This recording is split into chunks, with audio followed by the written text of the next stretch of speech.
Hello, bonjour, bienvenue, merci de me retrouver pour le trade du jour.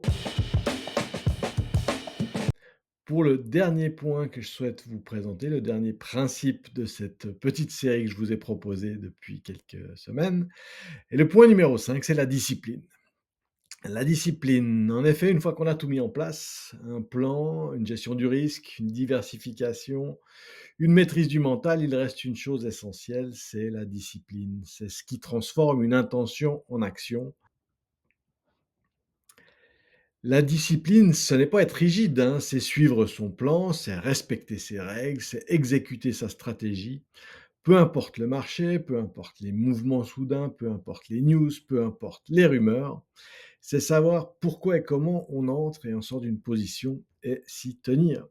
Oui, il peut y avoir des opportunités nouvelles, des idées à tester, des modifications à apporter à une stratégie existante, mais elles doivent rester dans un espace réservé, un petit pourcentage du capital, un terrain d'expérimentation parce que la stratégie principale ou les stratégies principales, elles ne doivent pas être impactées. Elles peuvent bénéficier de ces améliorations dans le temps, mais à la base, vous partez pour quelque chose de sérieux, pour des stratégies que vous avez travaillées et donc il faut les appliquer en fonction de toute l'analyse que vous avez fait préalablement.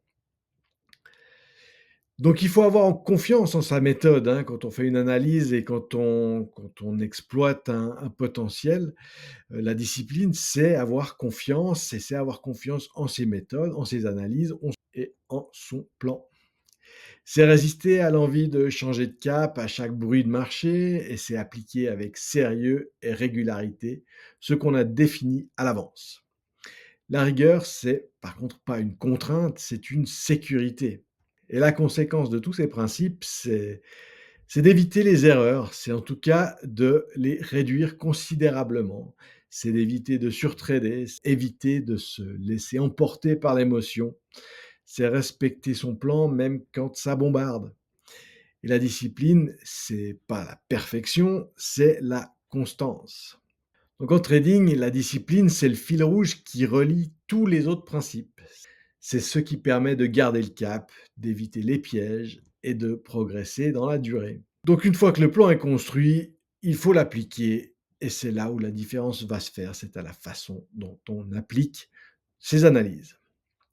Voilà pour ce dernier principe. Merci d'avoir suivi toute la série et je vous donne déjà un petit teaser pour la suite. Je vais consacrer une nouvelle série sur les options en allant plus profondément dans certaines spécificités, en tentant de donner une plus-value supplémentaire pour que vous puissiez l'appliquer dans votre trading d'options. Merci d'avance pour vos likes, n'hésitez pas à commenter, donnez-moi votre avis si ces petits formats nouveaux vous plaisent. Je vous reparlerai de mon portefeuille prochainement et je me réjouis de vous retrouver très bientôt. Abonnez-vous, cliquez sur la cloche, comme ça on ne se manque pas la prochaine fois. Allez, merci, ciao!